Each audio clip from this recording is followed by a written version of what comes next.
देश भर में इन दिनों कई जगहों से हिंसक झड़पों की खबरें सामने आ रही है। हाल ही में मध्य प्रदेश के खरगोन में दो समुदायों के बीच हिंसक झड़प हुई, जिसके बाद देश की राजधानी दिल्ली में शनिवार शाम हनुमान जयंती के जुलूस के दौरान दो समुदाय में जोरदार झड़प हो गई। लेकिन देवताओं का गढ़ कहे जाने वाले उत्तर प्रदेश से अब तक इस तरह की किसी भी अप्रिय या हिंसा वाली झड़प का मामला सामने नहीं आया। अब इसे आप उत्तर प्रदेश की एकता कहें या मुख्यमंत्री योगी आदित्यनाथ का खौफ, इस कड़ी में माहौल को सजाए रखने में और व्यवस्था को बरकरार रखने के लिए अब योगी आदित्यनाथ ने एक बड़ा ऐलान कर दिया है।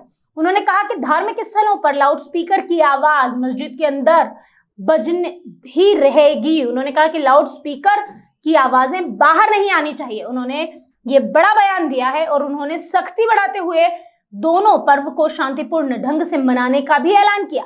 इस ऐलान के बाद भाजपा कार्यकर्ता के साथ एक अभद्र घटना घटित हुई, जिसके लिए उन्होंने बताया कि मीडिया से बातचीत की और कहा कि मोहम्मद लुकमान, जो कि पूर्व भाजपा जिला महामंत्री अल्पसंख्यक मोर्चा गोंडा के पदाधिकारी हैं, के साथ नमाज पढ़ने मस्जिद गया था। बाहर निकलते हुए मजार के पास जलिस के कुछ साथी मस्जिद मजार पर आने से उन्हें मना कर रहे हैं।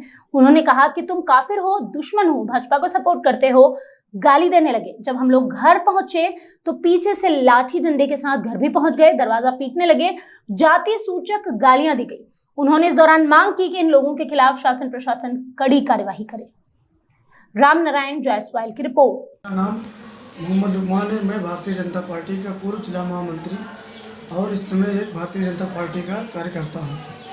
आज सुबह फजर नमाज के बाद मैं और मेरा भाई नमाज पढ़ने के बाद बाबा के मज़ार पे घर के पास में थोड़े से जाने लगे। वहाँ पे कुछ लोग मिल गए, जलीस और उनके साथी कुछ 4-6 लोग लड़के वो मिल गए, रास्ते में रोका और बहस होने लगे। कहने लगे कि तुम लोग नमाज या बाबा के यहाँ क्यों जाते हो, क्योंकि तुम भी काफिर हो, क्योंकि तुम और तुम्हारे परिवार वाले सब भाजपाई हैं और उस पार्टी से जुड़े हैं जो आज मस्जिद और मदरसों से लाउड स्पीकर बैन करने की मांग कर रहे हैं। और इसी बात पे बहस होने लगी। उसी में उन लोगों ने हम लोगों पर हाथापाई की और मारपीट करने की कोशिश की। हम लोग किसी तरह बच बचा के अपने घर पे चले आए। वो लोग पीछा करके लाठी डंडा लेके हमारे घर पे भी आए और दरवाजे गेट पे में लात मारी और उसे तोड़ने की कोशिश की और बत्ती जाति सूचक गालियाँ दी और जान से मारने की धमकी दी। हमारी ये अपील है कि हमारे साथ इंसाफ हो और उन लोगों को क्या नाम है प्रशासन द्वारा सज़ा मिले और उनके खिलाफ कार्रवाई की जाए। आपने रिपोर्ट लगाई? हमने हल्के के चौकी प्रभारी तिवारी बाजार में एक प्रार्थना पत्र दे दिया है। अब देखते हैं प्रशासन उसके लिए क्या करता है।